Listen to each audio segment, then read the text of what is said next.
Alright, there's the old fender. And the passenger side is pretty good. Need a tire. This one's busted on the back. Need the front bumper cover. Grill. Headlight.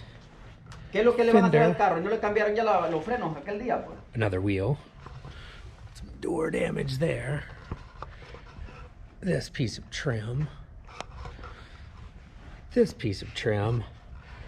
Probably that door handle. The rear door handle's in the back seat. And I got a dent here. Kind of hard to see. And dent here. That's about it.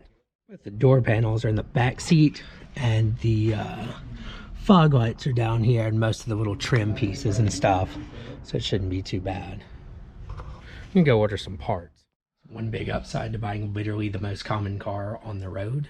Bumper cover $77, grill $20, driver's side fender $58.